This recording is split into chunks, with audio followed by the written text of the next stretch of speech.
at last. Looks like it, Aunt Mattie. Huh. What, Dad? Hello, son. Well, daughter, how was the moving picture tonight? Lovely.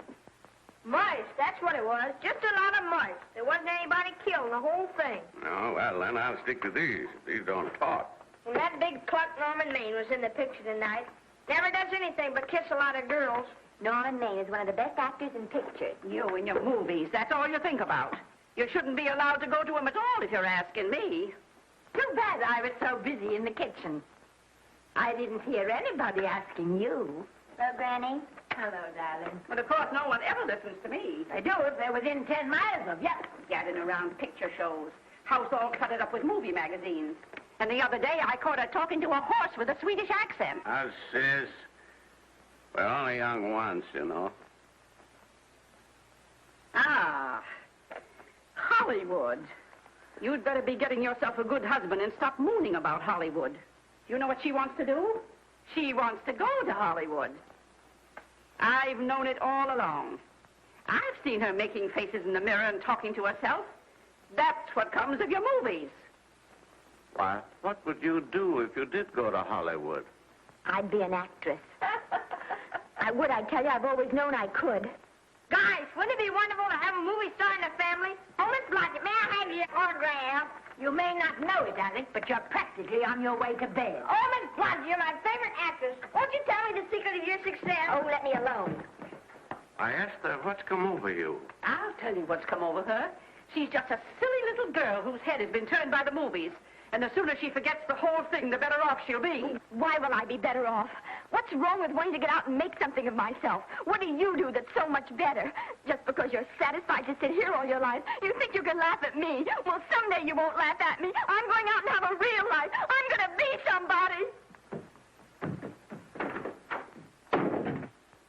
You know, if it was spring, I'd say give her a good dose of sulfur and molasses.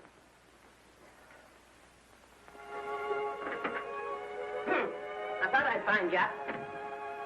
Oh, stop that. Now, stop crying. That isn't going to do you a bit of good. Oh, I'm crying because Aunt Mattie and Alec make me so mad. Oh, Alec and Aunt Mattie. Fiddlesticks. They're not important. You're the only one that counts. Esther, everyone in this world who has ever dreamed about better things has been laughed at. Don't you know that?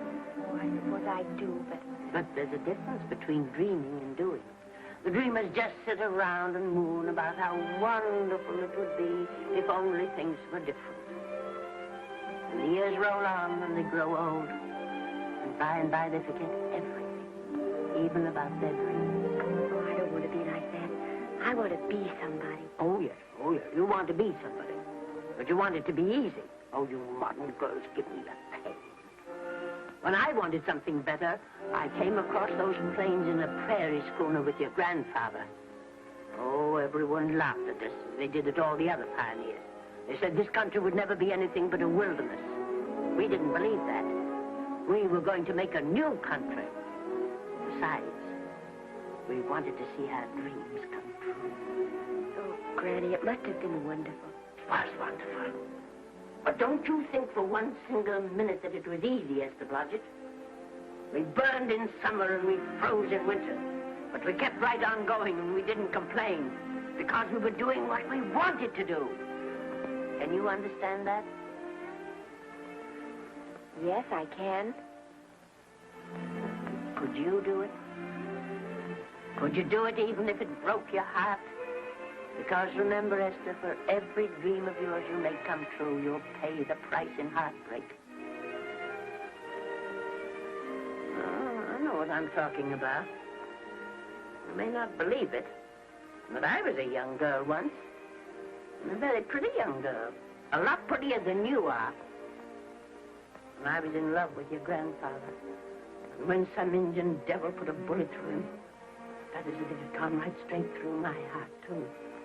But I remembered all he taught me. And I went right on. I buried him out there on that wilderness with my own hands. And I went right on that same day. And I kept right on going. Even when your mother was born. Oh, Granny, I want to make it worthwhile.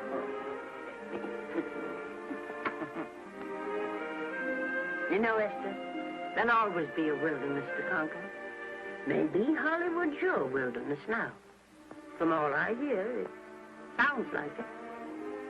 But if you've got one drop of my blood in your veins, you won't let Mattie or any of her kind break your heart.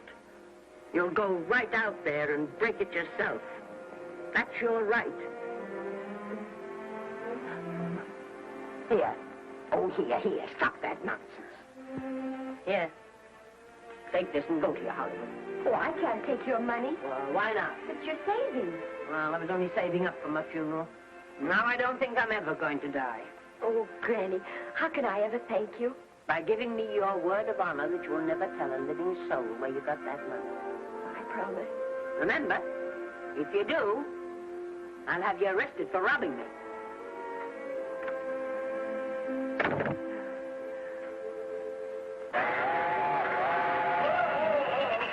Here we are. Help me, Granny. Oh, I can make it, dear. Oh, thanks. Oh, No, I kissed Dad goodbye. Just a little kiss. He didn't even wake up. I bet you didn't try that on your Aunt Mattie. Oh, Aunt Mattie. Think of her face when you tell her. I am thinking about it. I've waited for that chance for 30 years. There she is, girl. Oh, thank you, Cousin.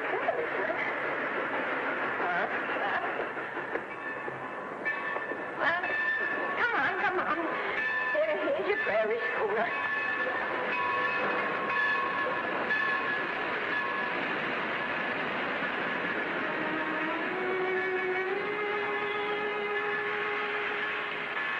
All aboard. Oh, Granny. Go on. Goodbye, Granny. Goodbye. I'll be waiting for you in those movie pictures. Don't tell Mattie. You know, my eyes are not as good as they used to be, but my ears are all right. So you remember, talk up good and loud. All aboard. Bye. Bye. Bye, Granny. Bye.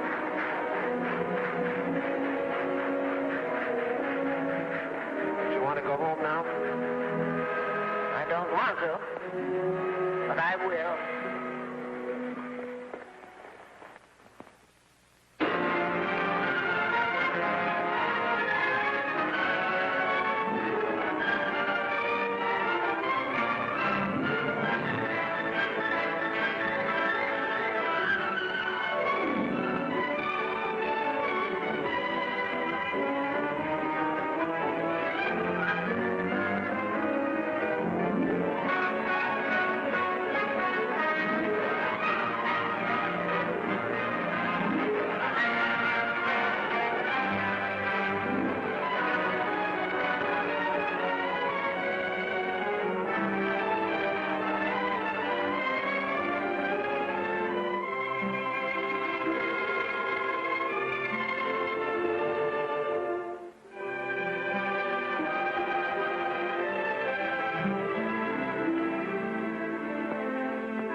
Good afternoon.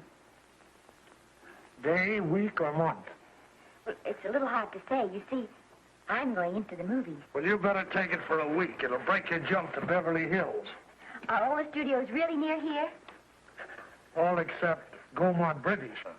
I suppose the best way to get a job is to go straight to the studios, isn't it? Mm-hmm. I haven't any illusions, you know. I'm perfectly willing to begin with a little bit of a part, or even as an extra. $6, please, in advance.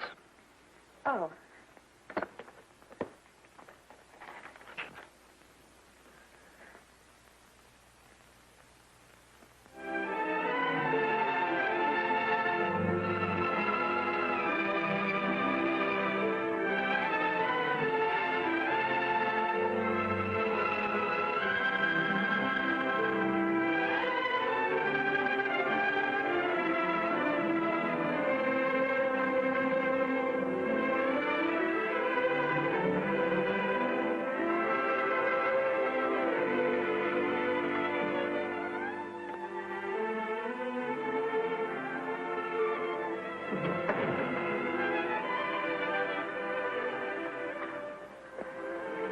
I beg your pardon.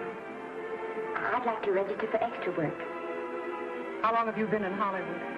Well, it's about a month now. We haven't put anyone on our books for over 2 years. Come here. I'd like to show you something.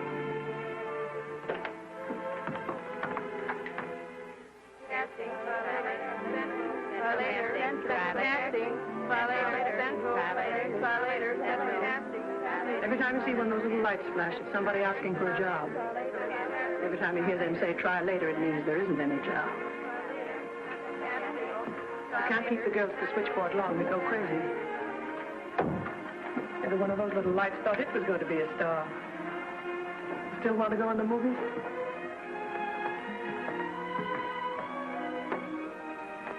You know what your chances are? 1 in 100,000.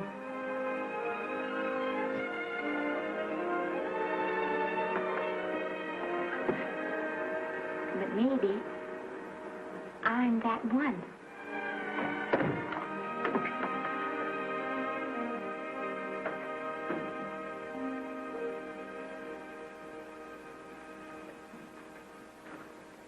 Any phone calls for me, Mr. Randall?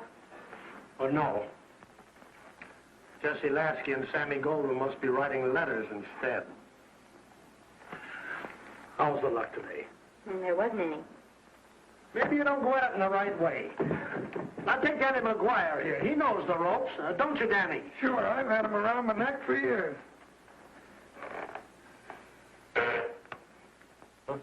What? Oh, Miss Blodgett. Danny McGuire, our new tenant. How do you do? Mr. McGuire is a big director. Oh, are you really? Oh, could you possibly use me in a picture, Mr. McGuire? Of course, I haven't had much experience, but I don't think that really matters if you're willing. And I Now, really listen, feel that... lady. In the first place, I'm not a director. I'm an assistant director. In the second place, if I had any jobs to give away, I'd confer one on myself. And in the third place, you should have stayed back home in the first place.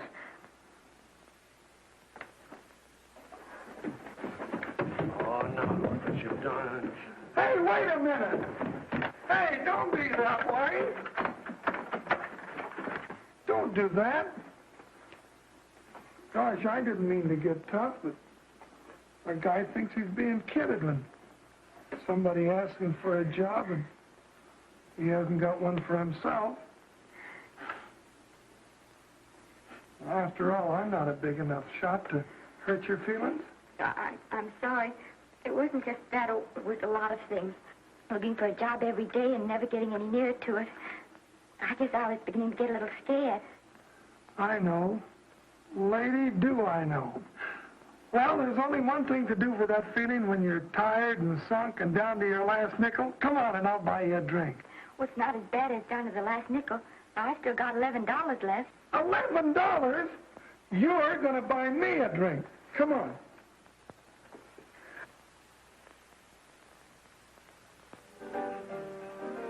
That's right, George. There's nothing like a little rum to take away that milk flavor.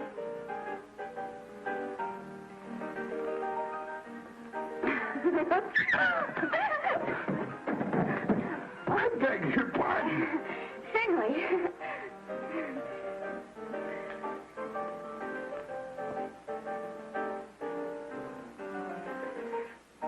When I sign my contract, the first thing I'm going to do is see that you direct every picture I'm in. That's my pal. Of course, I'm going to be perfectly nice about it, but I'll just insist. Now, that's the way to talk. Don't let them lick you. Oh, I should say they can't lick me. If they try anything like that, why... I just won't sign. Now, that's right. What have you got to lose? Another one of these and we'll open our own studio.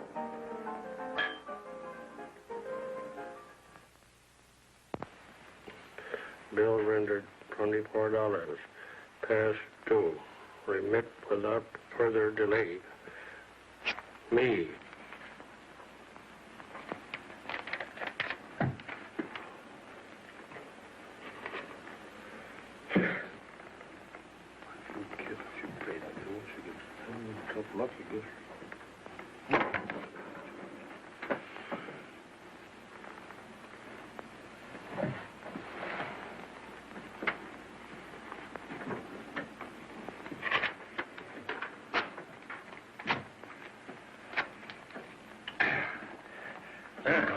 Fifth race. Try cap.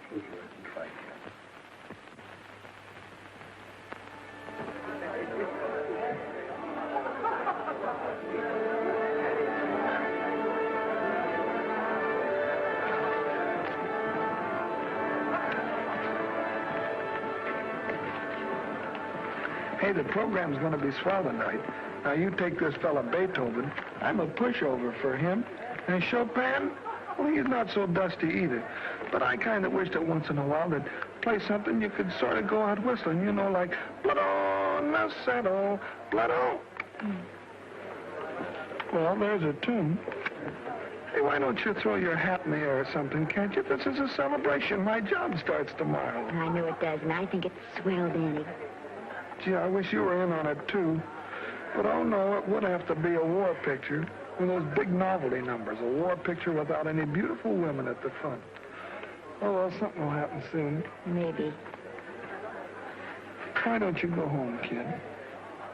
Oh, Danny, I can't do that. I came here, and I've got to stay. Well, now, if it's on account of money, I can... Thanks, you've given me enough already. Anyhow, this is no time to be worrying. This is a party. Look at all the people. Everybody in the world. That's me and the name.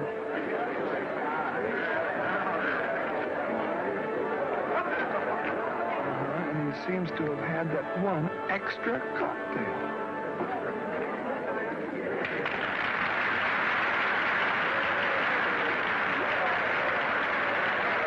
Oh, thank you.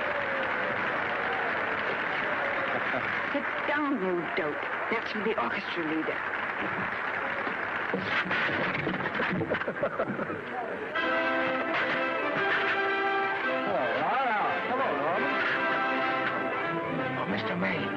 Mr. Maine, put your arm around Miss Regis. Arnold, this is a Hollywood bowl. Oh, afraid of crowds. Go on, get out of here. What's the matter? You getting too big to bother with photographers? Don't want any pictures taken, no.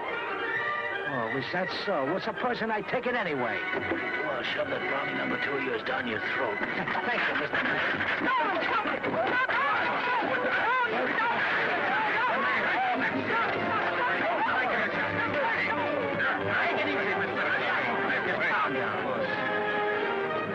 Normie, come back and sit down. Everybody's laughing at you.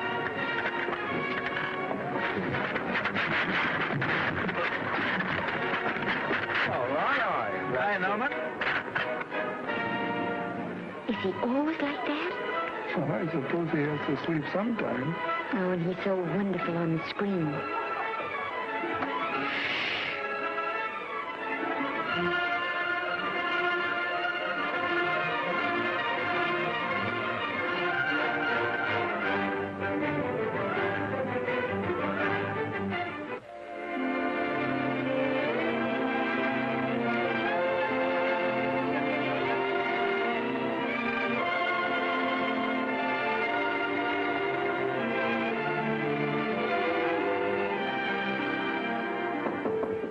Come in. Daddy? What's the matter? Well, believe it or not, I got a job for you. Daddy, that's wonderful. When do I go to the studio? Well, you don't exactly go to the studio. Oh, it's on location. Well, it's not exactly on location. But of course, I haven't any makeup. Will you tell me what to get and sort of help me put it on? Well, you don't exactly need any makeup. You see, it's not really a picture job. It's being a waitress. Oh. Well, it's kind of a picture job if you look at it right. You said it was a waitress. Well, it's waitressing for Casey Burke, the big director over at our studio. He's giving a party tonight to kind of celebrate on account of finishing the picture, and he wanted me to get him an extra waitress, and it's $5. And I thought of you right away, Esther. That was awfully sweet of you, Daddy. Well, there's going to be a lot of big people at Burke's house tonight, and I'll bet you there's any number of big directors, and if you're there, maybe they'll notice you. I could make them notice me. Sure you could, Esther. It's your chance. My chance. All right, Daddy, I'll do it. Oh, but I can't. I haven't got the right things to wear. Oh, yeah. Now, you don't think the wardrobe department's right next to my office for nothing, do you? A perfect fit.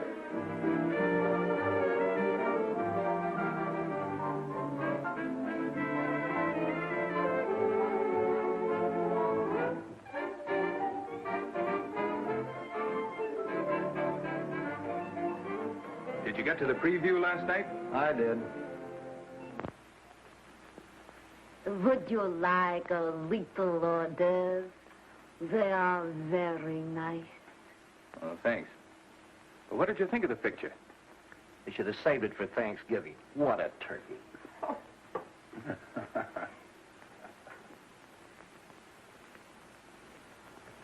Will you have some hors d'oeuvre? You do like hors d'oeuvre, don't you? I don't think there's anything so enjoyable as hors d'oeuvre before supper, and these are rarely delightful.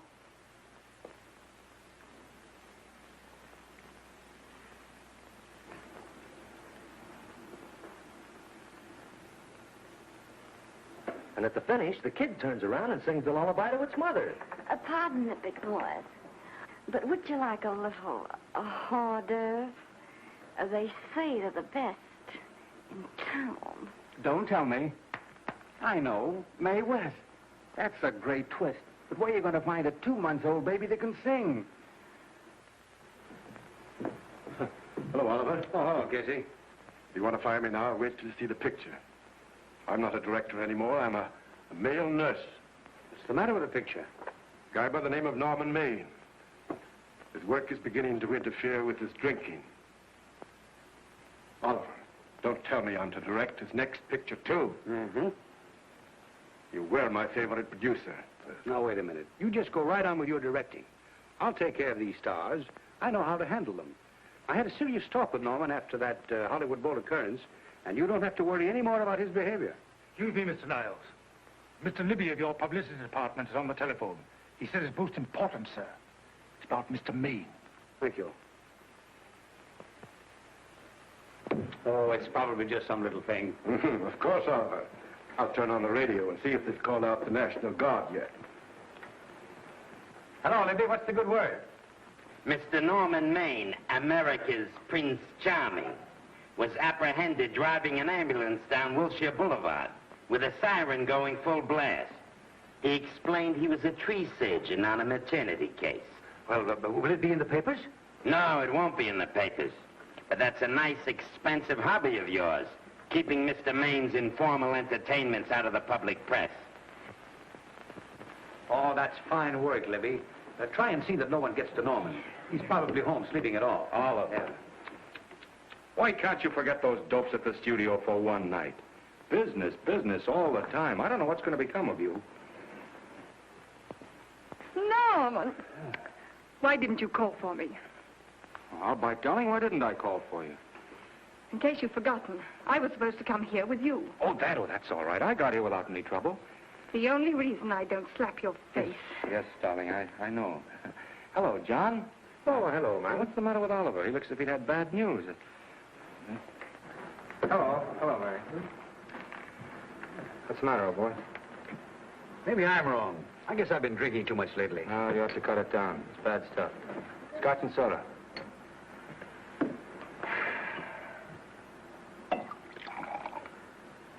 Come on. The word, you know, is pronounced Quinn. Bad dialogue, Oliver. I'd rather not watch this. You know best. Soda. Thank you. Oh. Go ahead and say it. I've got it coming to me. Don't make it tougher on me, Norman. I don't want to stand here and preach, but take a look at my side of it. I'm trying to make pictures with you. I know. Costs are going up, and the grosses are going down. No, it isn't that. I've made lots of money with you, and I can afford to take a loss. But I hate to see you going the way of so many others. Why don't you get Lloyd's to insure you against me? You can't get insurance against a man forgetting who he is. You're a great star, Norman, but there's nobody so big that he can afford to have people refuse to work with him. Who doesn't want to work with me? You... Quiet. Listen, I know plenty of people who do. Yes, and so do I. But your real friends can't stand seeing you start to fall apart. What do you mean by that? The first signs are always the same. Not being able to remember your lines. Cameraman struggling to cover your hangovers. And all because you have to have a good time. Every day and every night. Listen, I've warned you for a long time. Okay, Norman. Oliver, you're a swell guy. You won't lose any money on me. I'll promise you that. I'll be ready for the curtains when the time comes. When it does, here's my epitaph. And now I think I'll, have a little drink. Scotch and soda.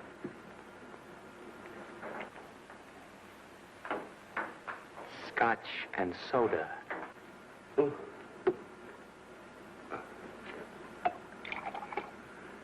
Come on.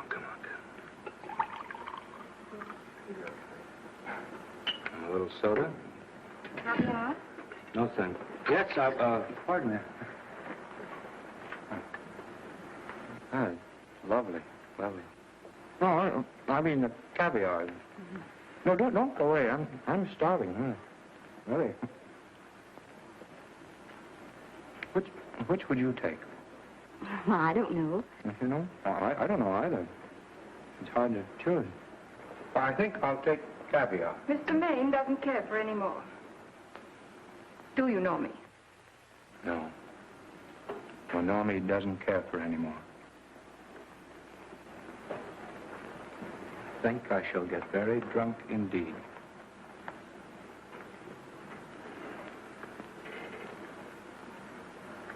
Scotch and soda. Sorry, I have something.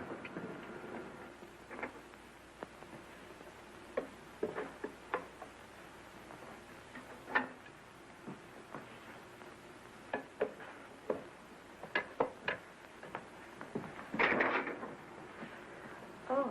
Mind if I help?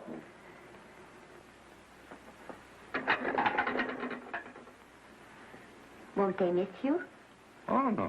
They'll just look under the table, and when they see I'm not there, they'll forget the whole matter. Hey, what's your name? Esther Blodgett. My name's Maine. I know. You do? Ah. What's so funny? I was just thinking about all your fans and how surprised they'd be to see you here helping me put plates away. Oh, they don't know my finer side. They'd be pretty envious of me, meeting you this way in person. Oh, you do. Well, tell me, are you disappointed? Yes. Oh, now you've done it. Oh, never mind that. That makes the room look lived in. Tell me, why are you disappointed? I was sitting behind you at the Hollywood Bowl the night you didn't want to be photographed. Yeah. I'm told I crept into many a heart that night. Oh, I can never explain this. You know, you have very pretty hair. You better get out of here. And a sensitive mouth. And a charming little... Precisely why you here instead of with the rest of the guests. I'm just trying to be helpful. I see. Are you sure there's no other attraction? Well, it might be that my old mania for putting plates away is coming back on me. It's rather odd. I always know where I can find you if there's a pretty girl around. It's not only odd, it's embarrassing. You're being deliberately insulting, Norman. I put up with this for long enough. Dear, don't lose your temper. Remember, we must try to keep the voice low. I know you'll excuse us if we go on with our work.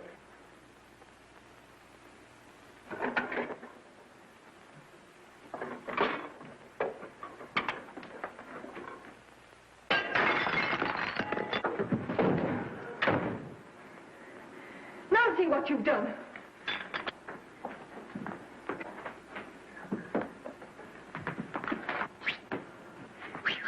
Come here. Help me up. Are you hurt? No more than usual. Come on, the wolves are on us. We got to get out of here. Oh, I can't. The dishes aren't finished. Oh, yes, they are.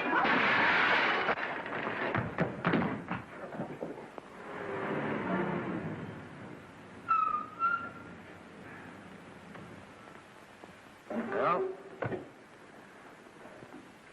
I bet I know what you're going to say now. What?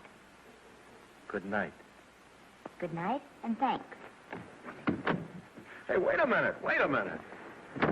Hey, you realize that all I found out about you is that you're foolish enough to want to go into pictures? But why is it foolish? Look at you. Yeah, that's what I mean. No, I'd rather like to go into this matter a little more thoroughly. Oh, that's awfully nice of you. Why don't we go on up to my place and talk it over? Oh, no.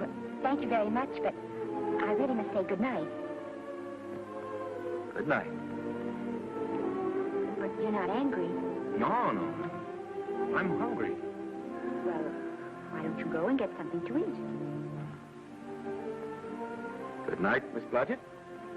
Good night, Mr. Maine. Wait a minute. Peter, least I can do is to see you to your door. Will I see you again?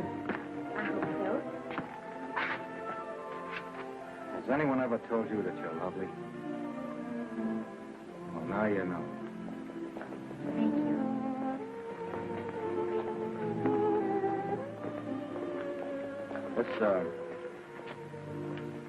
It's hard to say, but I want to say it anyway. You know, I'm a screen. In private life, you know. But whatever I do, I still respect lovely things. And you're lovely. You understand? Yes, I think I do. And it isn't that bump on the head that's doing this. Well, I'm glad.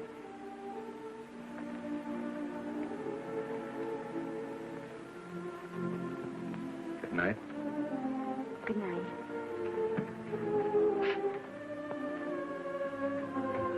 Hey! You mind if I take just one more look?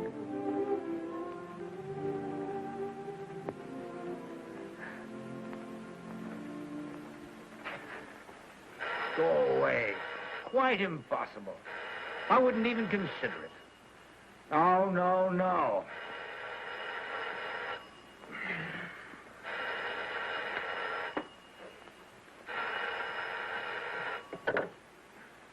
Hello? Who is it? Who? Norman? What have you done now? You're not in jail, are you? Oh. Yes, I see. Oh, it's that again. I see. She's beautiful. Yeah, I know. You want me to give her a screen test? Yeah, certainly. She's got wonderful possibilities. Oh, you know she's got something. Well, you knew all the other ones had something, too. Oh, no. I tell you, Oliver, she's got that sincerity and honestness and sincerity and honestness that makes great actresses. Oliver, I am so sure of this girl that I want to take the test with her myself. Listen, Oliver, you've worked hard. You're entitled to a break. You get...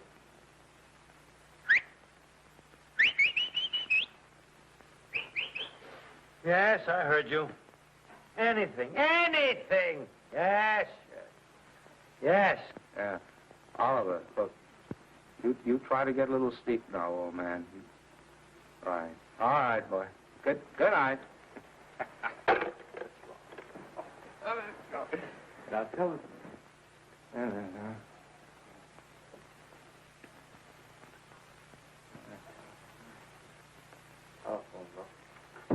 Telephone book.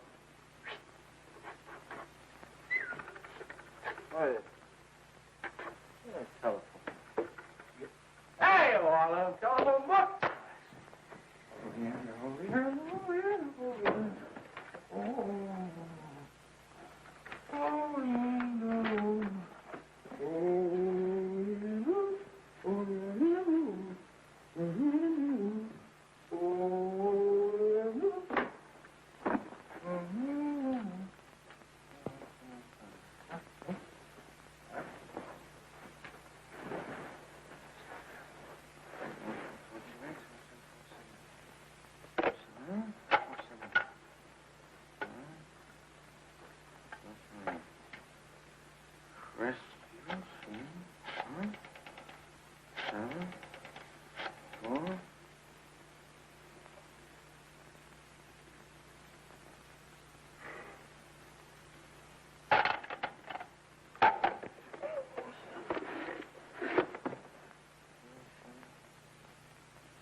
Telephone.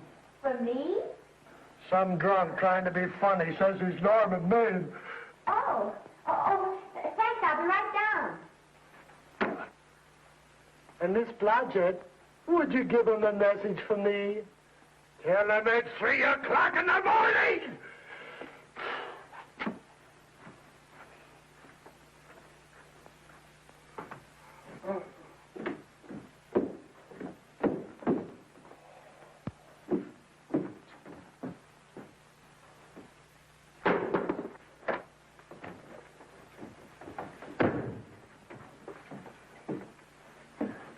Hello?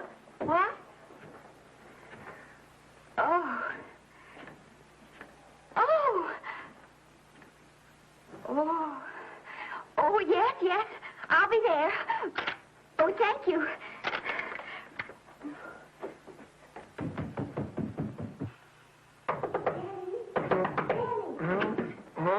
Daddy, what do you think? I'm going to take a test tomorrow, and Norman Main's helping me do it. I'm taking one, too. Garble's assisting me.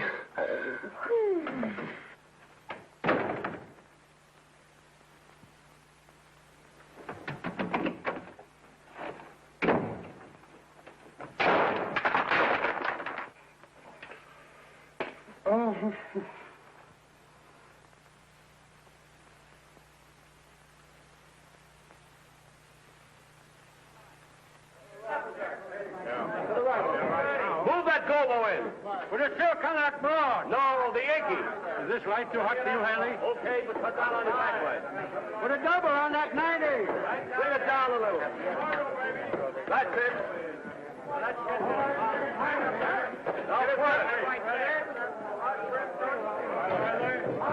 Pull down on that 150. Ready to take it. Get pulled down on that 150. Okay.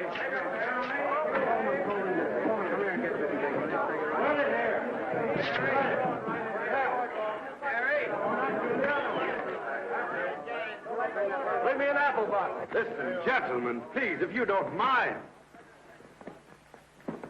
This is just a test. Ready, Mr. Burke? All ready, Mr. Burke. Ready, Mr. Burke.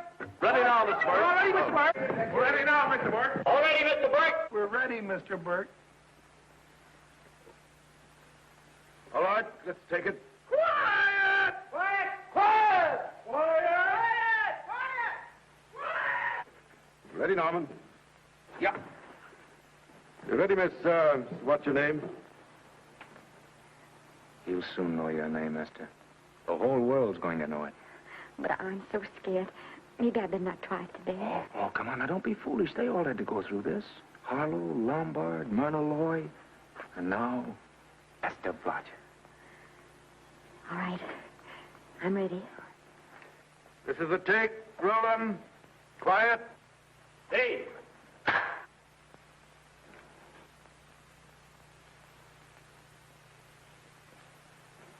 I may as well tell you that my whole organization thinks I've gone a little nuts to sign you. Well, maybe they're right. I've been nuts before. You see, all the experts seem to think that your type is a little mild for present-day taste. But I rather believe that tastes change, like eyebrows. And I think that also, like eyebrows, tastes are going back to the natural. You look like a nice girl. I think I'm going to like you. That's not important. I think the public will like you. That is important. Oh, yes. I see what you mean. I mean, I know it is. Only don't think it's going to be easy. Nothing you really want is ever given away free. You have to pay for it. And usually with your heart. Someone else told me that once. But you still have to work it out for yourself. Oh, well, all this is just a long way of saying, I'm glad you're with us and good luck to you. And now I'm going to turn you over to our demon press agent, Libby. Don't let him frighten you. He has a heart of gold, only harder. And for the love of Pete, learn to close your mouth and keep it closed, even in your love scenes.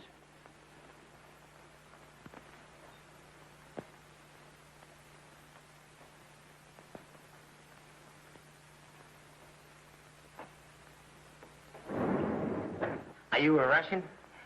No, I was born in Fillmore, North Dakota. Oh, no. First saw light of day in a mountain cabin, a trapper's hut, high up in the Rockies. Go on. Well, I always wanted to be an actress. Dreamed of footlights as Lonely Kitty. Are you sure there's no Russian in your family? Positive. That's a shame. Well, what does your father do? He's a farmer. Social registerite father. Fed up with hypocrisies of 400, sought wilderness for consolation. There amidst the mountain flowers, he raised another blossom. His lovely little daughter. What's your name? Esther Victoria Blodgett.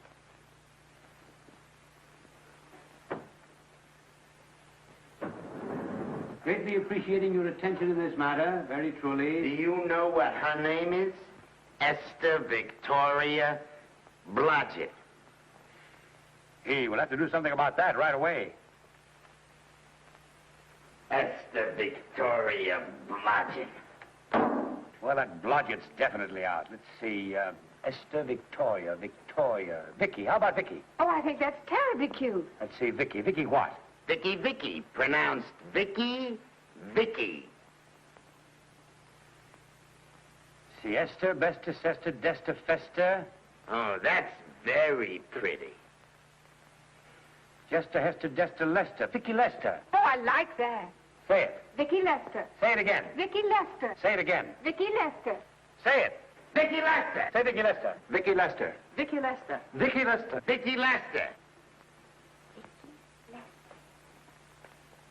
Flash. Oliver Nile Studio discovers new starlet, a Cinderella of the Rockies. Her name is Vicky Lester. Those who have peeked tell me she couldn't be more divoon. The face of an angel and such natural talents. Her voice is a symphony. Her very walk, they tell me, is enough to drive men mad. Not that way. Get the lead out of your feet. Lift them up.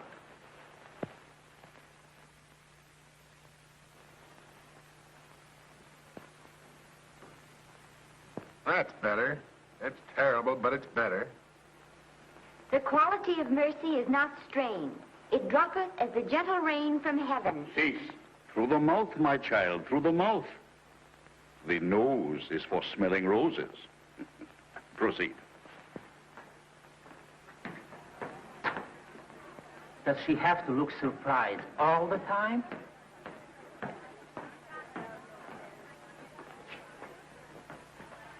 Anyway, it's just a rough sketch. Pretty small mouth, eh? Oh, well. Give her that Crawford smear.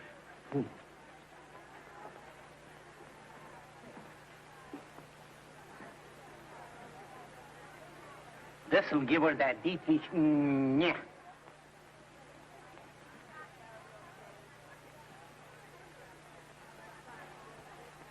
We're on the wrong track. She still looks surprised.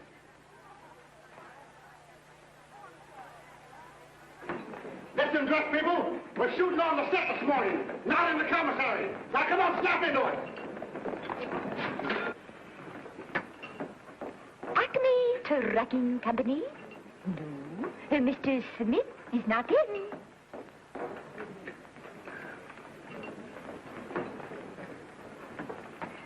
Acme Trucking Company. No. Mr. Smith is not in.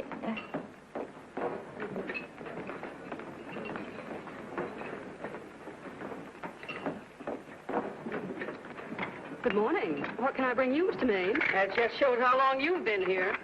Nagel, bless you. How soon are you and I going to be married, huh? I don't know. You'll have to ask my mother.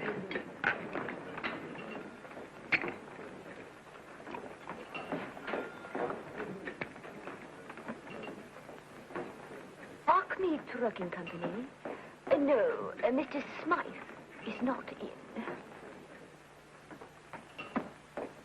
Acme Trucking Company? No, Mr. Smith is not in. Acme? No, Smith ain't in.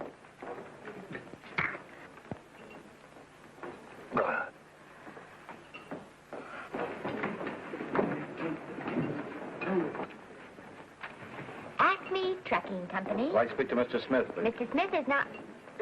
Oh, Norman.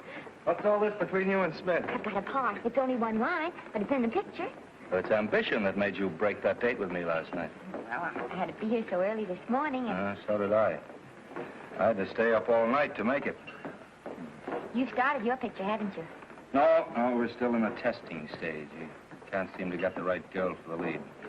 Gee, you'd think with all the girls there are that... Yeah, I know, but this one's got to be different. She's got to be little and cute and sweet, intelligent. It'll blow me down. What? Will close my tired old eyes. Well, what is it? Hold everything. Come on. Come on.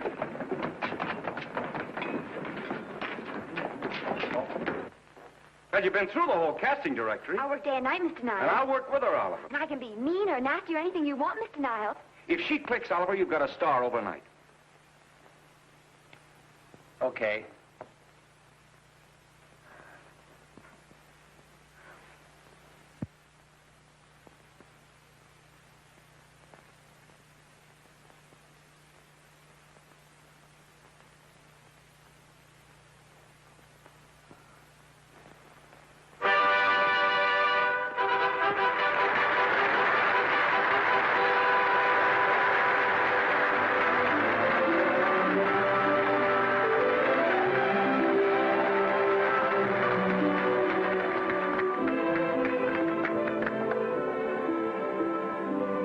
Wait till you hear them at the end of the picture.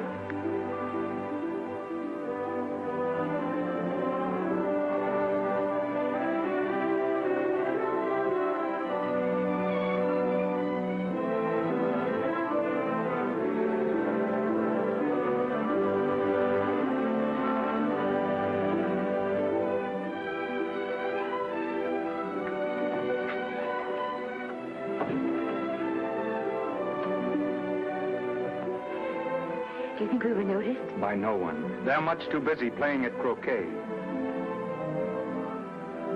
I've loved you all my life. But we only met 2 days ago.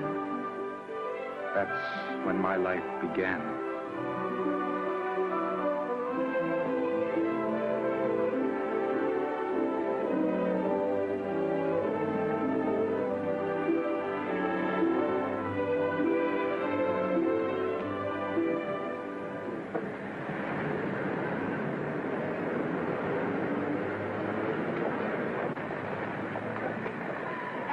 Garfield. You know, I think she's the same type I am, don't you? I think she's sweet. Well, it's Vicky Lester's picture, all right. I think she was much better than he was. These producers are so horribly down. They won't know how good she is. Well, maybe it's because she's a good girl. No, means not so bad, but it's Vicky Lester they'll go to see. Vicky, darling, I think she's the most precious little thing I've ever seen. The knockout, Libby. You might mention that when you write your review. That Lester kid's a gold mine. Didn't you like Norman Maine? Was he in it? Libby, I'm afraid we have another hit. It's in the bag, neatly tied up with beautiful pink ribbons. Say, where are Norman and Vicky? I don't know. I thought you had them. I wish they'd come. We're having a party at the Trocadero. Isn't it thrilling running away from people? Norman, it's so exciting, So new. A star is born. Come on, run.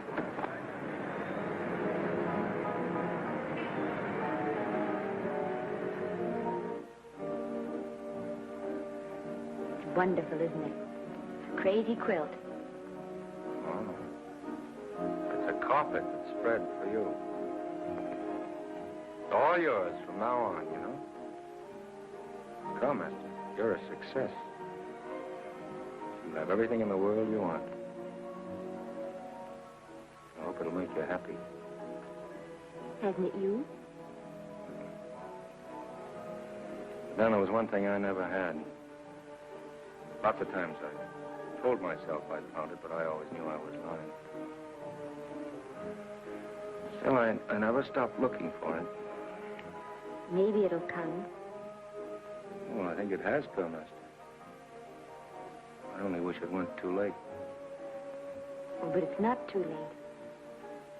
Oh, you can't throw away your life the way I've thrown away mine and have anything left that's good enough. No. You can. Norman, you can. You mustn't tell me that, Esther. I'm so afraid that I'll believe it.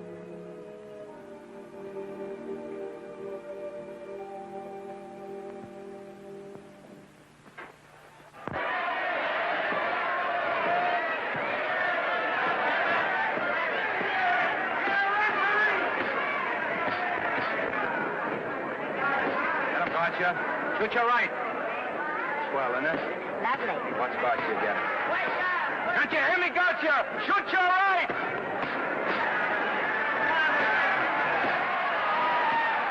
He's down! Gotcha got him! Gotcha got him! He did, didn't he? Yeah, but he'll be up, though. You like it? Sure I did. You like me? Sure I did. That reminds me, will you marry me? No, thank you. Come on, Gotcha, finish him! Why won't you marry me? Wasn't that dependable? Hey, shoot your right! Throw away your money? Break him up in there, break him up. Drink so much. Well, suppose I quit drinking. Yes? Come on, Gotcha, shoot the right in there, the right! Suppose I save my money. Yes? There he goes! Let him have it! Suppose I became absolutely dependable on all occasions. Yes?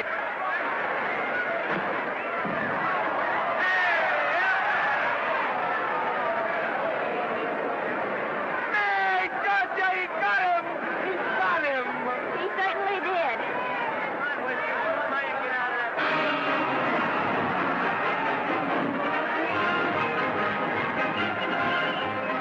Gee, that's a beautiful place.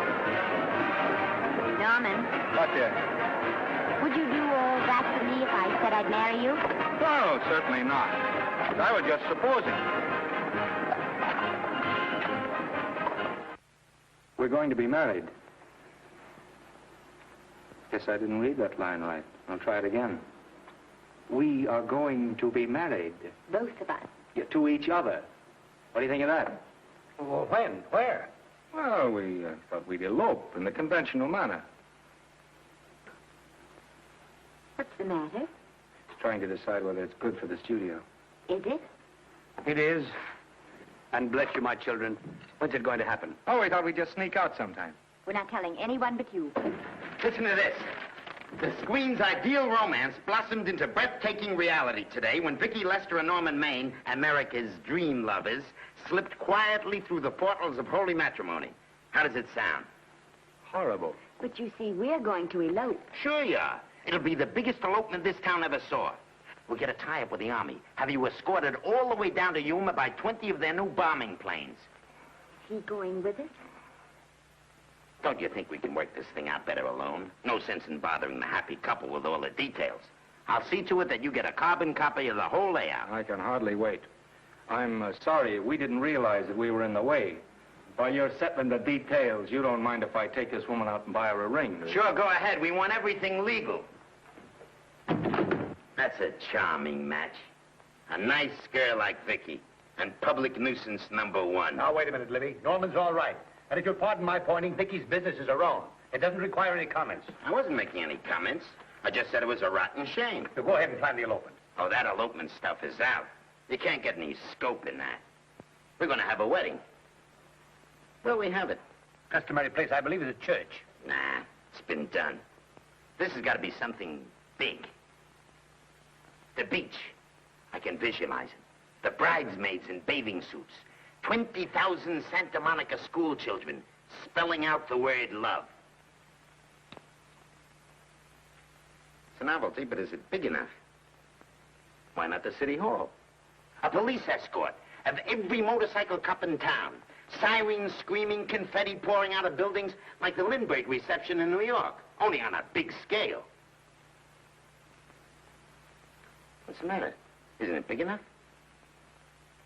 And now if any man can show just cause why these two may not be lawfully joined together, let him now speak or else hereafter forever hold his peace.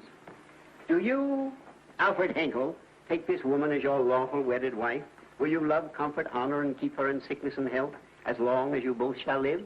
I will. Do you, I beg your pardon.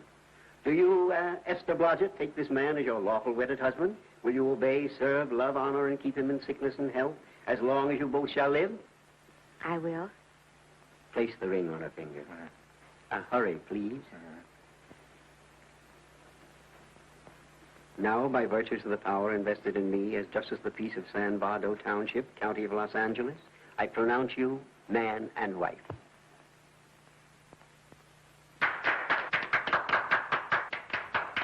Quiet! And now I must exercise my prerogative of office. I hope you will be very happy, Mrs. Henkel. Thank you. Thank you, sir. Oh, Thank Danny. you very much. Now, if you'll please sign the license. Oh, yeah. You know, Mrs. Henkel, I can't help but believe I've seen you somewhere before. Oh, really? Well, I believe this is the first time I've ever been in San Bardo. You know, your face is familiar, too, Really? Mr. Henkel. There you I are, sir. Thank you very much. Oh, Here's your thank you, receipt. sir. Thank you. Goodbye. Goodbye. See you again. Yes, goodbye. No, I don't mean I'll see. No. Yeah, I think you got by with it. But it was close. That JP was just beginning to remember where he'd seen us. Well, anyway, we got away from Libby. Hello, Toots. If you will be kind enough to glance between my shoulder blades, Mr. and Mrs. Henkel, you will find there a knife buried to the hilt. On the handle are your initials. Lovely to have seen you, Libby. Pull Hey, wait. Pull it, Danny.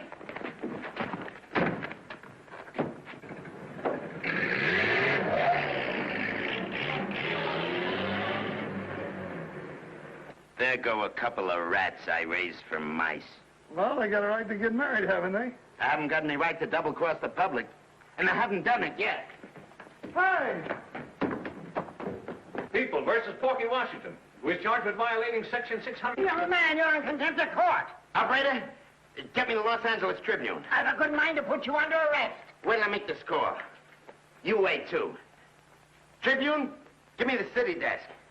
Johnny, this is Matt Libby. I got a flash for you. Norman Maine and Vicky Lester were married at 2:30 this afternoon. Vicky Lester? Court recess.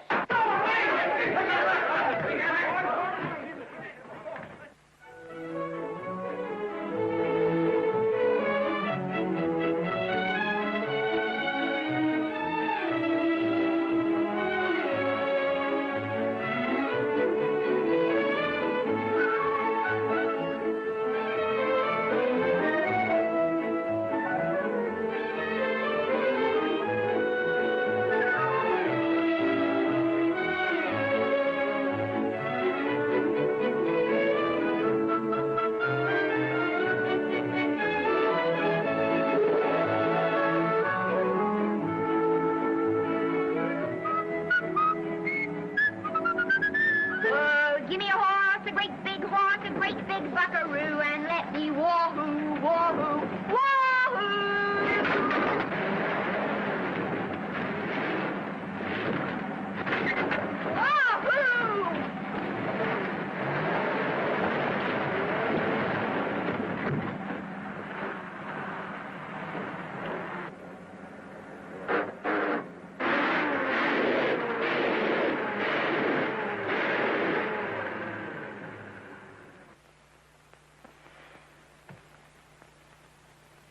Wahoo! Wahoo.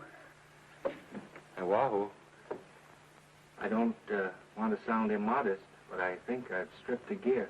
Well, sit down, won't you, and let's get acquainted. We'll probably be seeing quite a bit of each other from now on. No.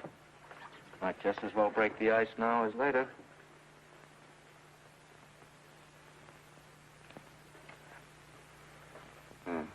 Now we're old friends. Hey, have I got time for a shower before dinner? Plenty, if you can find a shower.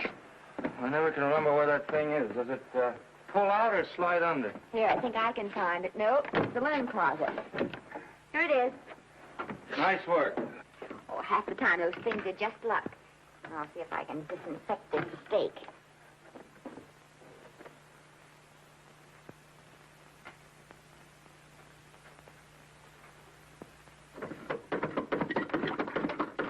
Hey, Esther, there's no soap. Here. Thank you. Oh, and that's, Yes, dear? I'll need a washcloth. Oh. How you fix the cigarettes? You know I never smoke underwater. Well, what do I do to make this thing work? Pull that gadget at the top and pray for rain. Well, I can't reach it. I can't get my hands up. If you've gone in there with your arms down, you'll never get your bath. Unless you're a contortionist. Yeah, well, I'm not a contortionist, and don't throw that up to me now. You knew it when you married me. Will you close this door, please?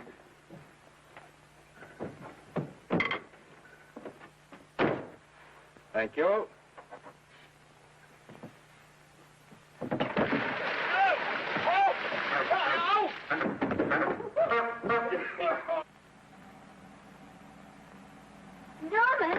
Norman, here comes the car. You got it? Huh? Here, quick. Quick what? Quick, go out and stop them and ask for help. Oh, I'll catch cold. Oh, you'll get warm again. Yeah, don't you? They'll recognize me. Now, you keep your face down. Go on. There may not be another car for a week. Well, Howdy, partner. Howdy. Stuck? Yeah, how'd you guess it? Can you get us some help? Well, I reckon not. You know, it's a long way to town. We're pretty busy down at the place. Well, I got to get out of here. I've got my wife with me. Don't she like the country? No, and we're short of food. There's a lot of game in them woods. You know, well, my wife can't shoot. Well, you're sure up against it. Sorry I can't do anything for you. Well, wait, listen, I'll be frank with you. I'm Norman Maine. Who? Norman Maine. Well, my name is Judd Baker. Glad to have met you. Well, so long. Hey, wait a minute. Listen, you don't... So you're Norman Maine.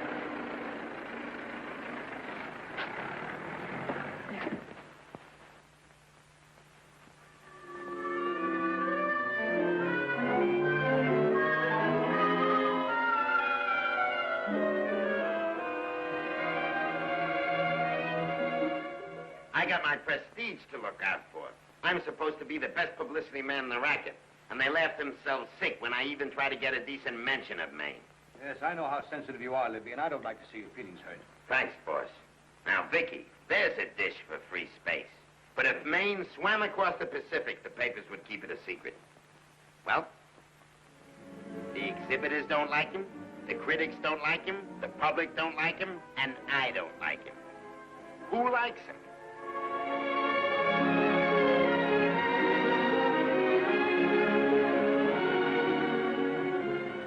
Oh, but, darling, this is almost too much of a surprise. And there I was in my touching innocence, thinking we were going to live at the beach house. Oh, we'll still keep the place at Malibu. But this is special. This is our castle. It used to be in the air, you know? We'll never use any ugly words like contracts and pictures and careers. When we come in those gates, we'll check the studio outside. Come on, I got another little surprise for you.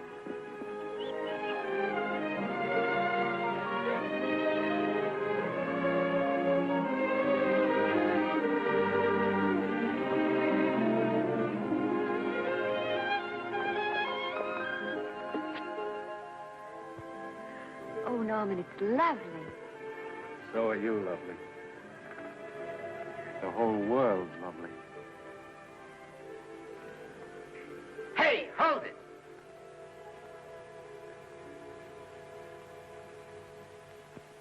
That's it.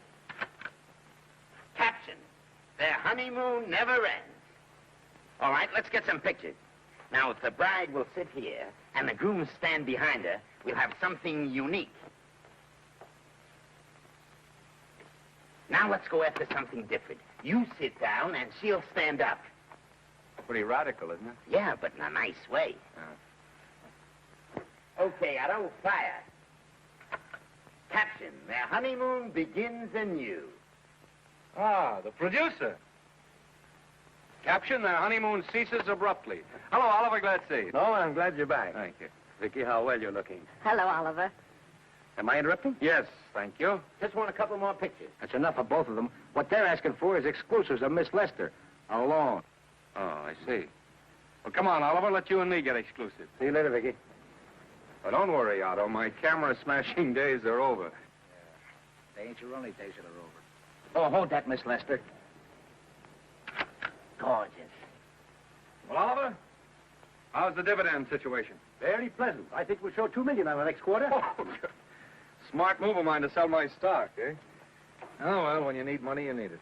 Well, some people save up for just such an event. There's bound to be a rainy day occasionally. Yeah, but as a citizen of California, I've always refused to admit that. Yes, I know, but still it does rain. Well, anyway, you can thank me for some of those dividends of yours. Mm-hmm. Oh, can't you? Oh, sure. That was a little too quick, Oliver. What's the matter? The Enchanted Hour was a smash hit, wasn't it? Well, it made Vicky a star overnight. Yes, it should have. What about me? Oh, let's talk about business at the office, Norman. Beautiful pool you have here. Beautiful. Oh, now let's talk about it here. Didn't they like me? Well, maybe the pot wasn't just right. That was the best part of the year. Look, Oliver. Do you think I'm slipping? Can you take it? Yeah, go ahead. The tense is wrong. You're not slipping. You've slipped. Oh, my fan mail's still big. Norman. Fans will write to anybody for a photograph. It only costs 3 cents for a stamp, and that makes photographs cheaper than wallpaper. But every 25 cents they pay for a theater ticket buys them the right to be a critic. And your last few performances, Norman, have not pleased your critics.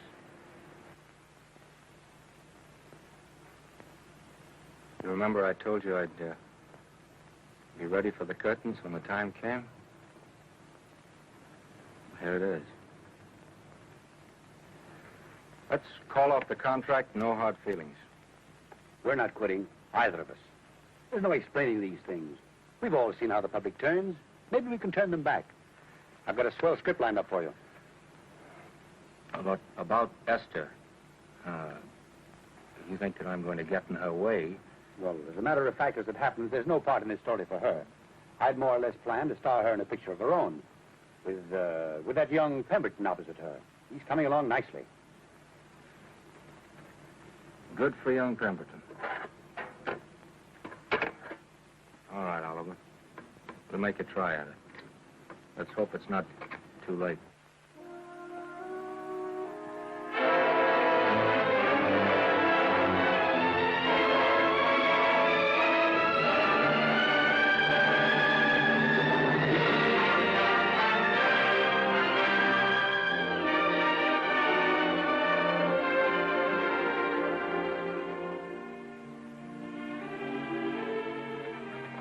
No argument. I'll buy those. Huh. The screen's most finished actor. I'll say he's finished. He keeps them away in droves.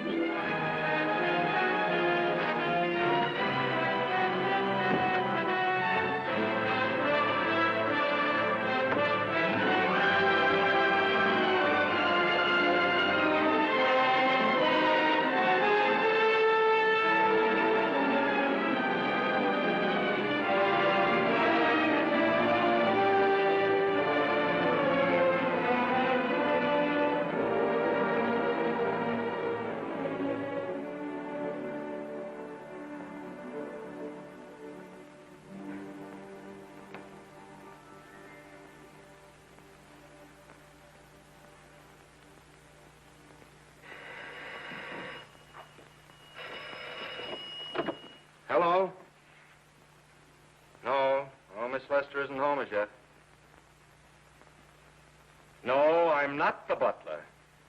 But I can take a message just as well as he can, honest. Oh, is that you, Norman? Swell. Listen, Norman, this is Artie Carver. Hiya, kid. Swell. Say, I hear you're through with Oliver Niles. Is that on the level?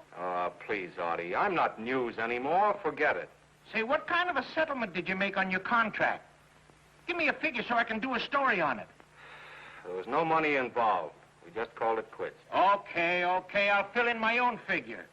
Say, by the way, I've been trying to get an interview with Vicky for 2 weeks, but she's always busy. How about you giving an old pal a break by speaking to her for me? Sure, I'll ask her. Swell. So long.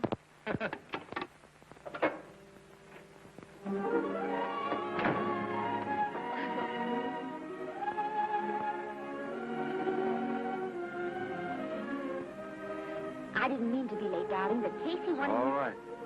You're here now. What's new today? Nothing. Haven't been out of the house. Let's go somewhere tonight. No. You're tired. We'll stay in. I'm not tired, really. Oh, yes, you are. You've got a hard day ahead of you.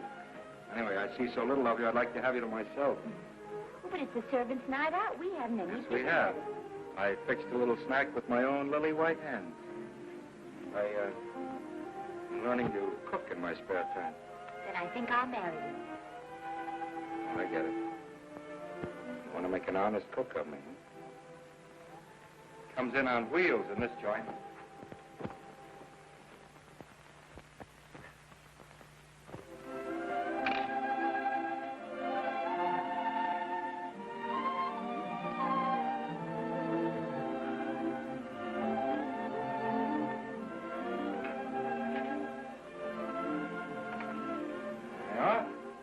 How's it look? Wonderful. Huh? That's what I thought. Now then, don't be formal, just pitch in. Huh?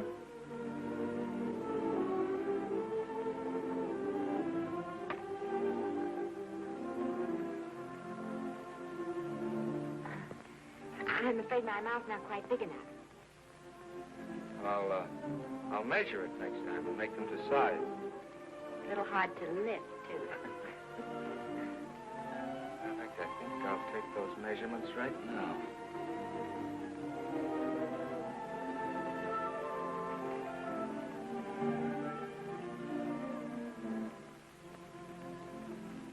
That's what I wait for. All day.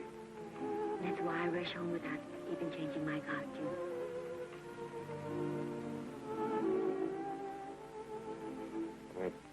We're forgetting that we're hungry. Would you like a sandwich? Thank you. I still have a little work on this one.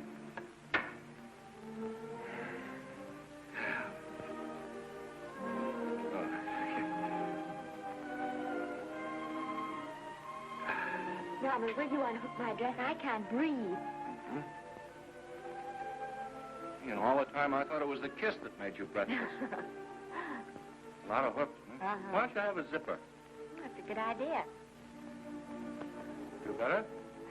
Yes.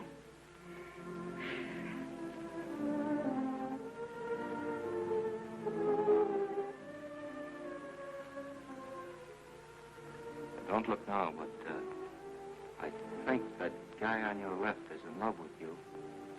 I hope so.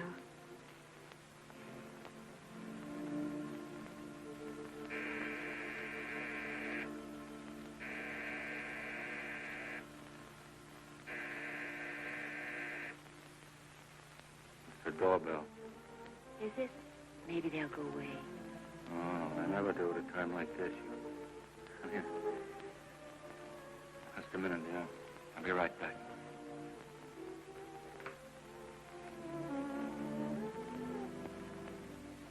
Does Vicky Lester live here? Yes. I got a package for her. I'll sign for it. Well, who are you? I'm her husband. Oh, sure. I'm right here, Mr. Lester.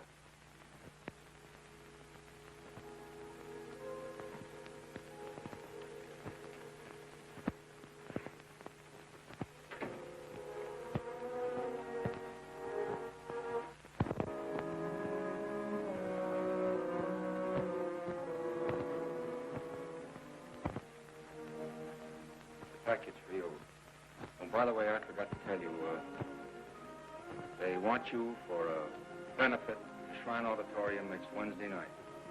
I told them I'd ask you.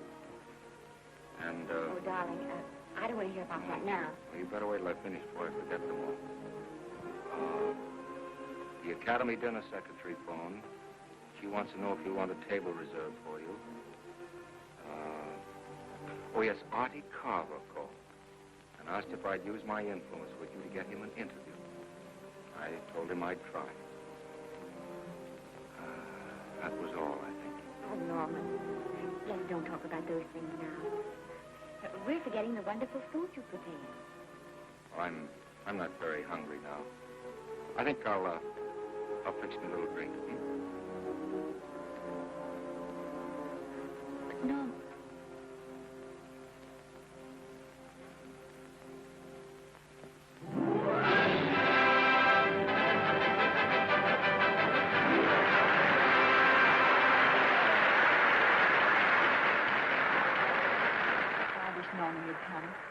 Stop worrying.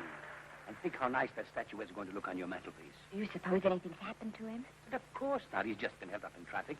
You think about that statuette. And now we arrive at the climax of the annual dinner of the Academy of Motion Picture Arts and Science. The highest award within our power to bestow. We have already applauded with our hearts as well as our hands, while awards are being given those gentlemen who during the past year have rendered distinguished service to the motion picture industry. We now pay honor to the ladies, or rather to one lady. We offer to her the Academy Award for the finest performance of the past year. She has already had the world's acclaim, but this is the tribute of her fellow workers, the men and women of this industry. It is not only my pleasure, but my privilege to present this award to the actress who created the unforgettable Anna in Dream Without End, Miss Vicki Lester.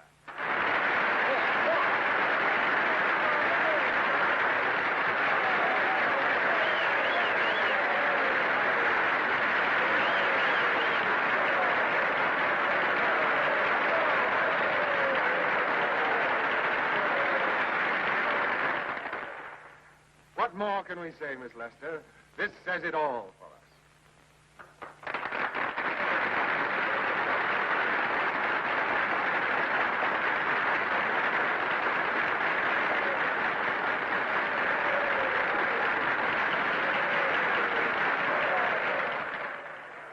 Ladies and gentlemen, when something like this happens to you, and you try to tell how you feel about it, you find that out of all the words in the world, there are only two that really mean anything.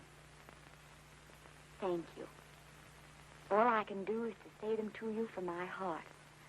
All I can do is to keep on saying them. Hey, that's fine. All the thing. That's a very pretty speech, my dear. Very pretty. You said the right thing. I want to be the very first one to congratulate you on that valuable little piece of bric-a-brac. Now I want to make a speech. Gentlemen of the Academy and fellow suckers, I got one of those once for a best performance. They don't mean a thing. People get them every year. What I want's a special award, something nobody else can get. I want a statue for the worst performance of the year. In fact, I want 3 statues for the 3 worst performances of the year, because I've earned them. And every single one of you that saw those last masterpieces of mine knows that I've earned them. Libby, start the music. What I'm here to find out is, do I get them or do I get them? Now answer yes or no.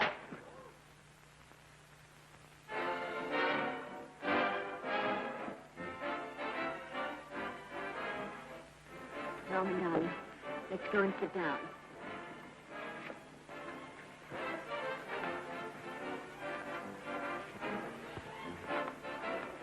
Come on, Norman, sit to that. That's for you, Norman.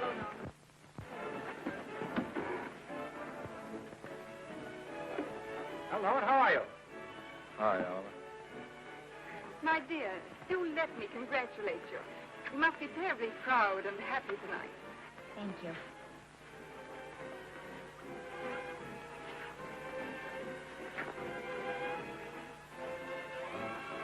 somebody give me a drink.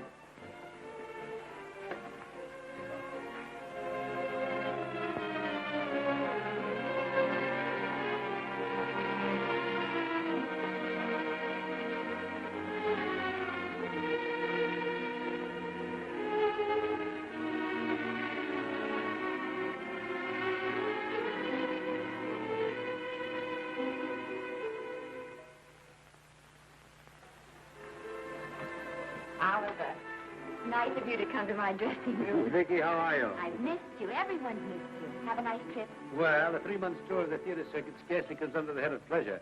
But the way they're screaming for your pictures all over the country. Miss Lester, if I may talk shop, you are a knockout. Thank you. It's good to hear that. You've been crying. A little. How's Norman?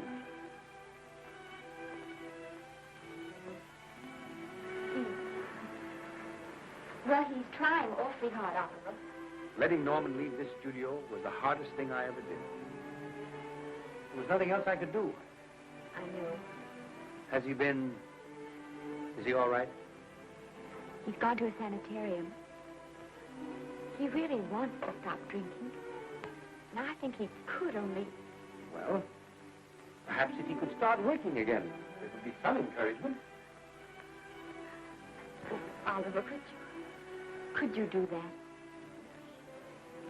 Oh, thank you. But he mustn't ever know I told you. He won't know, and you mustn't worry. I want you to keep up your good work in this picture.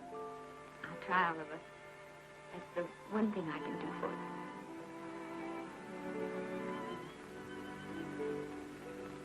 you. If you'll just sit here, Mr. Niles, I'll have Mr. Maine brought down. Thank you.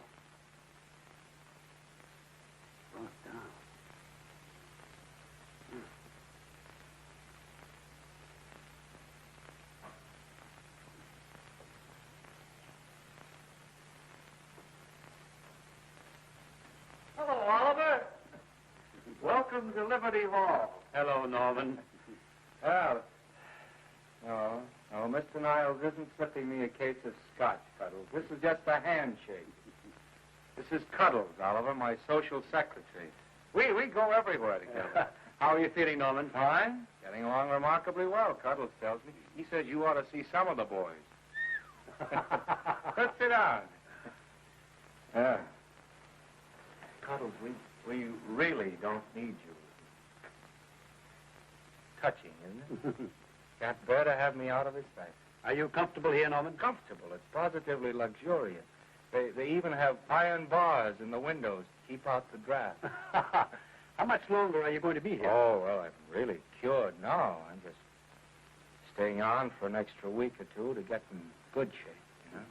After all, there's no particular hurry to return to the cameras.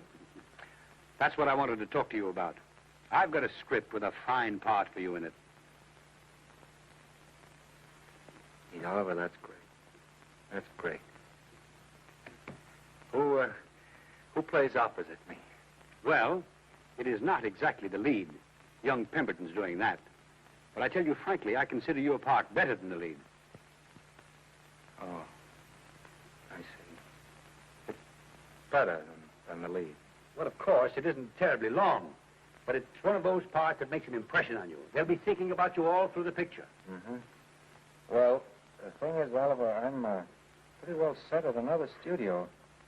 I'm not at liberty at the moment to tell you which one. You know yourself how those things are. Of course. But it's a big picture. It's one of the biggest of the year. Mm-hmm. And the part. Every actor in Hollywood would give his teeth to play it. Well, that's fine, Norman. Naturally, that will tie you up for a while. But we won't get to this picture for some time. And perhaps, if you want to consider it for later on, well, we'll be... I'll tell you, Oliver, you'd better not count on it. See, I've got several pictures lined up after this one, and they're talking to me about England. You know, they're doing some very interesting things over there, you know. Mm-hmm. Hey. What is it, Cuddles? Speak right out. We all love you. Your dinner. Oh, here we dine at 5:30 here. It makes the nights longer. Well, goodbye, Norman. I'm glad to see you getting along so well. Be out in no time. I'll have to introduce myself all over to a lot of people. They won't know me when I'm not drinking. Goodbye. Goodbye, Norman. Thanks for dropping in. Well, Cuddles? Alone at last, eh?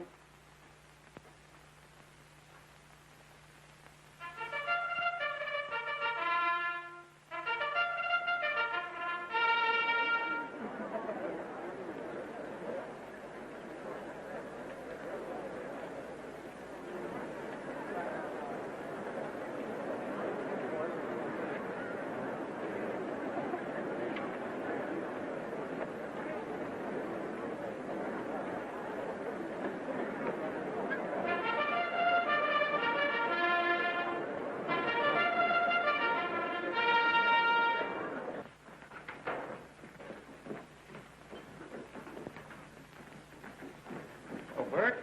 Sam? How are you, Marion? Oh, hello. Hello. Hello, Normie. Glad to see you. How I hate to run into these has-beens. They give me the creeps. Me too.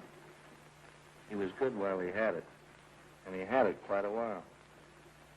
Hello? Hello, Mr. Maine. I haven't seen you in a long time. Oh, I've been resting. Ginger ale, please. Ginger ale and what? Ginger ale and ginger ale. A new leaf? A whole new book. Thank you. Scotch straight. Hello, Libby. Why, it's Mr. America of yesteryear. Do they let you wander about now without a keeper? Oh, sure. I'm a trustee now. Didn't expect to find you at Santa Anita. What do they do with the actors while you're away? Oh, they cut them into slices and fry them with eggs.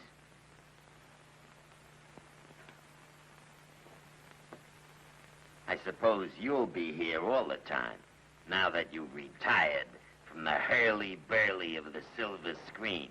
Well, we're living down in Malibu now and pretty lonesome with Esther away working all day. Well, I wouldn't squawk about that if I were you. It's nice to have somebody in the family making a living. Oh, wait a minute, Louis. I don't want to forget that we're friends. Friends, my eye. Say, listen, I got you out of jams because I had to. It was my job, not because I was your friend. I don't like you, and I never have liked you.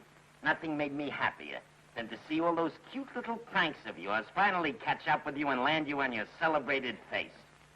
Pretty work, Libby. Always wait till they're down, then kick them. I don't feel sorry for you. You fixed yourself nice and comfortable. You can live off your wife now. She'll buy you drinks and put up with you even though nobody else will. Wait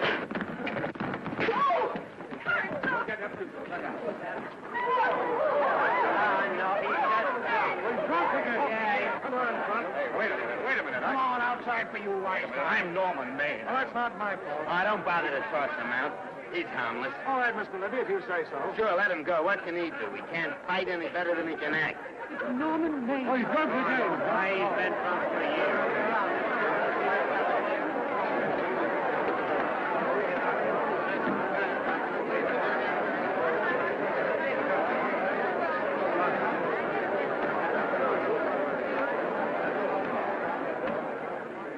Give me a scotch. Double. Leave the bottle here.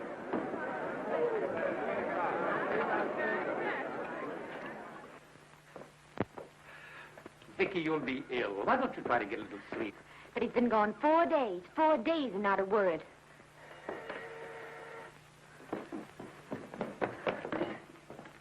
Oliver, I can't.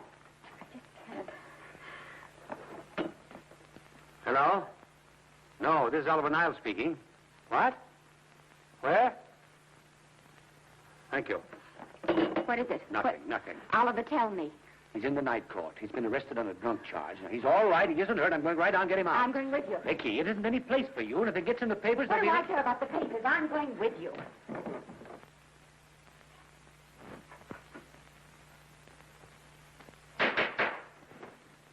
Division 30, Municipal Court, County Los Angeles, now in session. The Honorable Judge J. Barris presiding. Be seated, please. Was you able to do anything? Judge wouldn't even see me. Ready, Your Honor.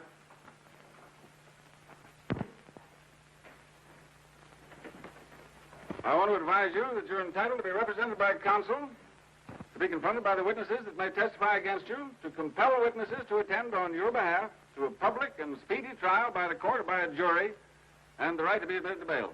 Call the first five. Gregory, Hale, Haynes, Rodriguez, Johnson. Come on, boys, get over.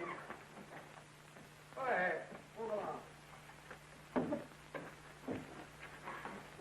William Gregory. Plain drunk, picked up at 5th in town. Asleep in the gutter. 14 similar offenses in the past 6 months. Still at it, Gregory. How do you plead? I don't feel so good. I didn't ask you how you feel. I asked you how you plead. Guilty, I guess. When did you get out the last time?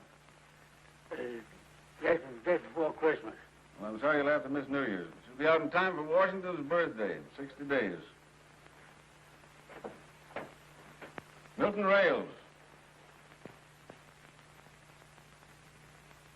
Plain drunk, picked up on Brooklyn Avenue, given treatment at receiving hospital, then removed to jail. How old are you, Rails? 17, sir. Did you take a good look at those men in the cell with you last night? Yes, sir.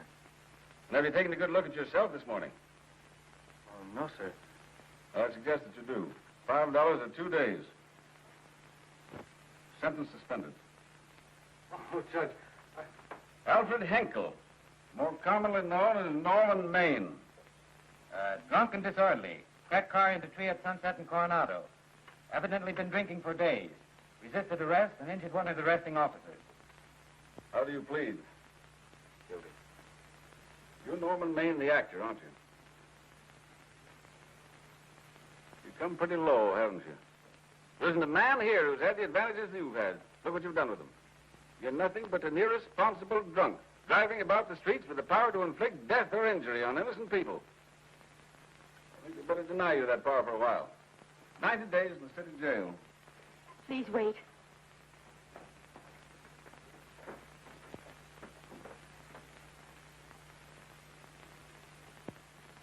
I'm his wife. Yes, I recognize you, Miss Lester. Please, Judge. I promise you this won't happen again. I'll be responsible for him. If you just won't send him there. You realize that this man, when drunk, is obviously a menace to public safety? And you realize, too, Miss Lester, the responsibility you'll be assuming to this court and to the Commonwealth. I do. Sentence suspended. Prisoner remanded to custody wife. Thank you. You can get in at the jail entrance, madam. Jose Rodriguez. Plain drunk, picked up at 1st and Main. Second offense. How do you plead? I think I'm guilty, Your Honor. 60 days.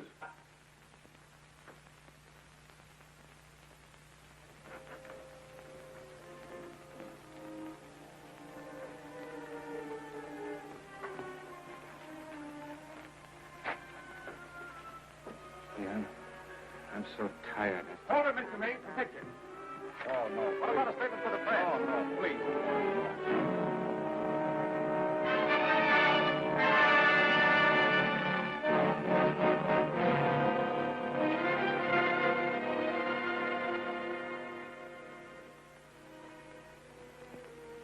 He's still asleep. Been asleep all day. The best thing for him. Awful to see this happen to someone you love. And know in your heart that it can't get any better. I only know that all I can do now is stay with him and try to help him. So will I. And between us, we'll take care of him. You're very fond of him, aren't you, Oliver? I'm very fond of both. Then I know you'll understand what I have to tell you. And after what happened last night, I think you already know what it is. I can't do any more pictures. I'm going away for good with Norman. You can't do that, Ricky. You're at the very peak of your success. And you've worked so hard to achieve it. That's what's been wrong. And I've thought it all out. Maybe if I hadn't been away from him so much, last night and what went before, it wouldn't have happened. And I know it's too late to think about that now, but it may not be too late to go away with him and start over somewhere. It's your life you're giving up, Vicky. So I can try to give Norman back his. Can you honestly tell me I'm wrong to do it? No, Vicky. I cannot honestly tell you that. Then there'll be no more Vicky Lester.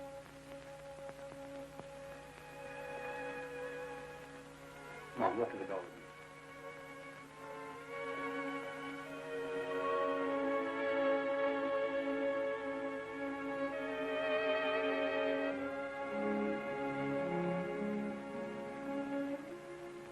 Goodbye, Vicky Lester.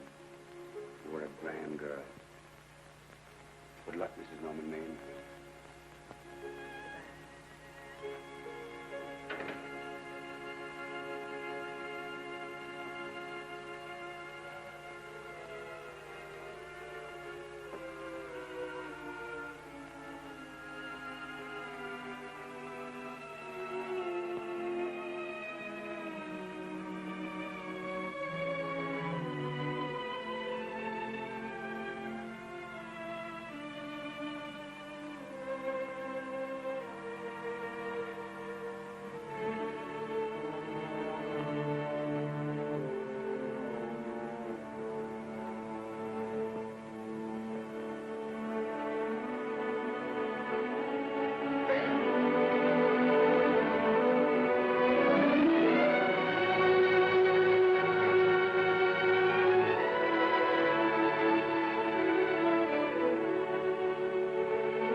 Darling,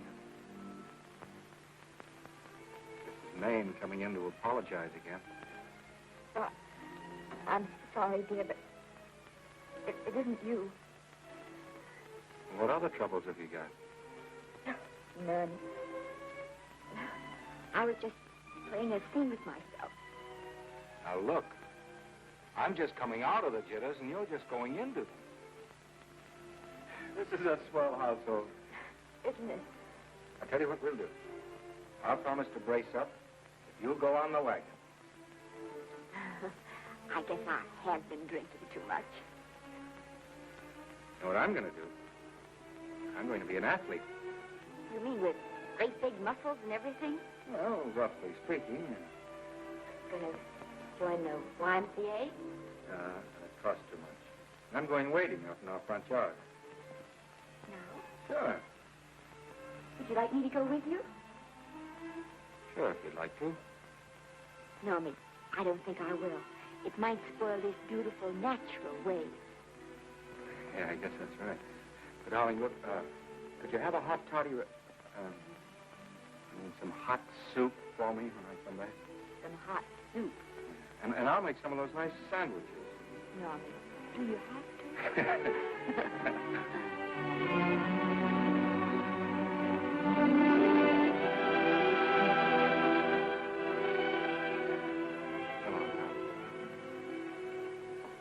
Now, don't stay in too long.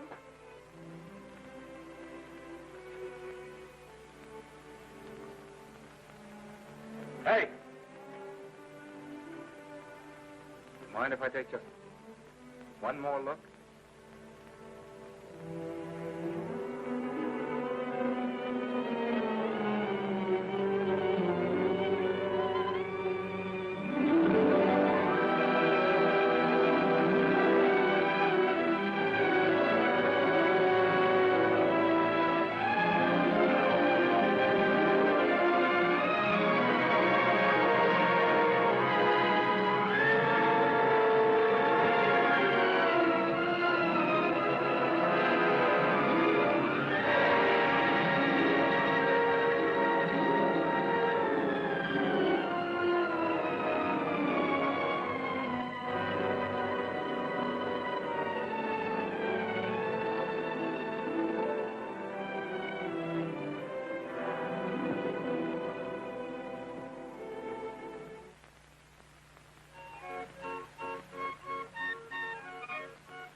drink of water he had in 20 years.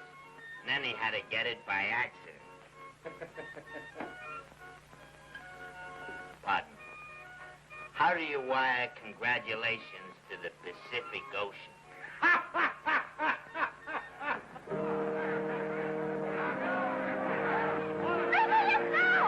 Oh, you can't see her face. Hello, Vicky.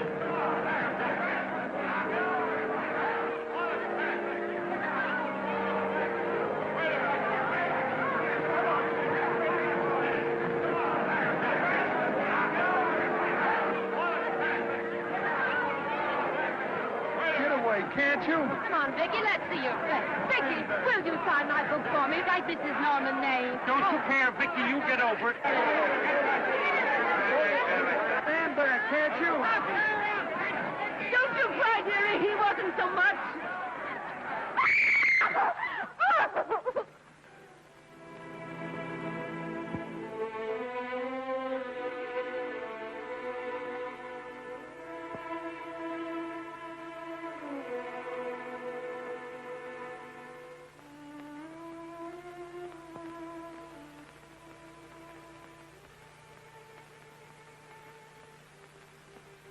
Do you mind if I keep just one more look?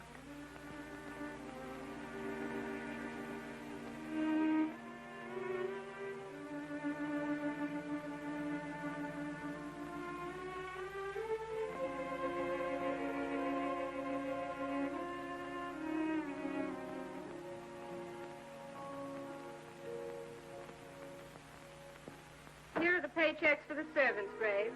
You'll find a very nice bonus in each one. Miss Lester asked me to thank you for your kindness and service. If there's anything I can do for the little lady, I should be glad to do it. She would appreciate your attending to the closing of the Beverly Hills house. Put down those trunks. Put it down, I say. Well, where is she? In the bedroom. Who are you? I'm her grandmother. Get up.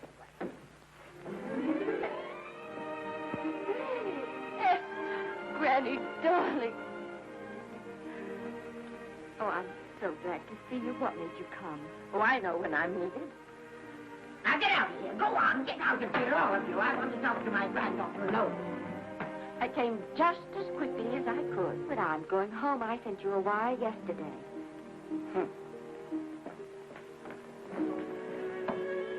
Sit down. Is it true that you're going to quit the movies? I never want to hear them again. What are you running away from, Rita? I'm not running away. It's just that I can't go on. My heart isn't in it anymore.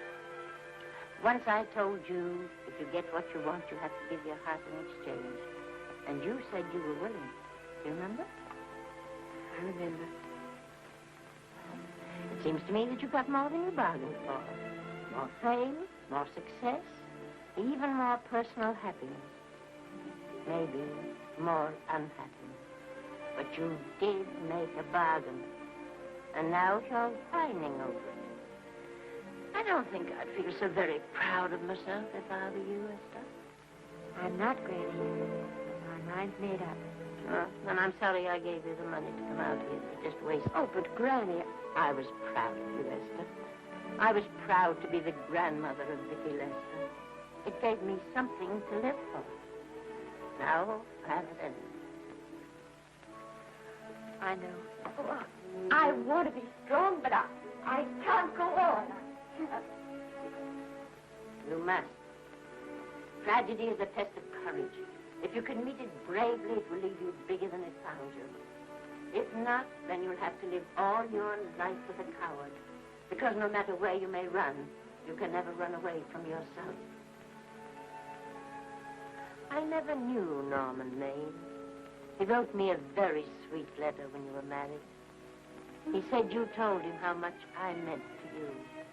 And I know just how much you must have meant to him. You know, Esther, I can't believe that wherever he is, he can be very happy knowing that his death broke the spirit of the little girl he praised me so highly for raising. And I can't believe that he can be very proud, knowing that all his great love did for you was to make you a quitter. The car is ready, Miss Lester. We'll have to go now to make the train.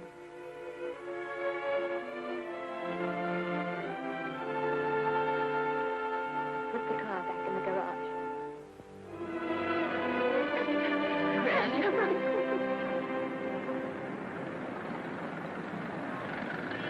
The entire picture industry has come to the Chinese theater for this opening tonight. It has come to pay tribute to a great star on her long-awaited return to the screen in what has been called her greatest performance. It has come to pay tribute to the girl herself. The girl who has won the heart of Hollywood. The girl who has won the heart of the world. Miss Vicki Lester. And if I'm not mistaken, Miss Lester's car has just driven up. Yes, it is she.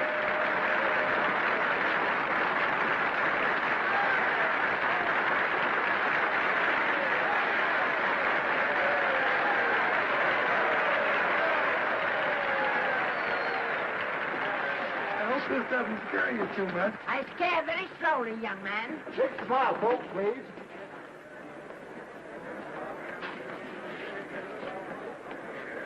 They'll have your mug, your face plastered across half the papers in the country tomorrow.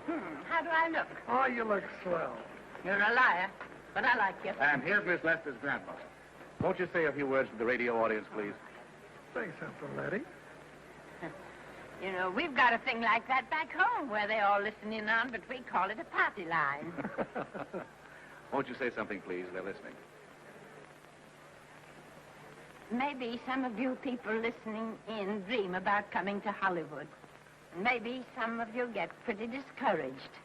Well, when you do, you just think about me. It took me over 60 years to get here, but here I am, and here I mean to stay. Thank you very much.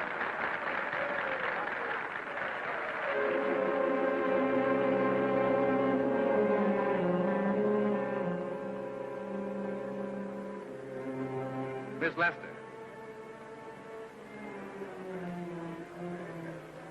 This microphone is on an international hookup. Throughout the world, your fans are hoping that you'll say a few words to them.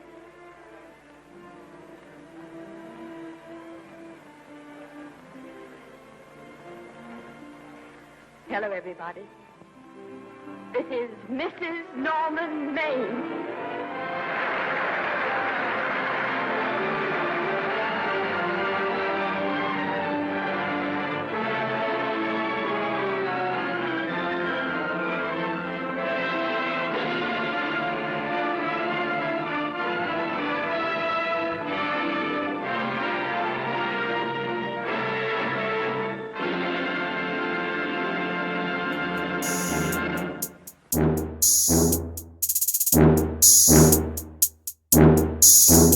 Thank you.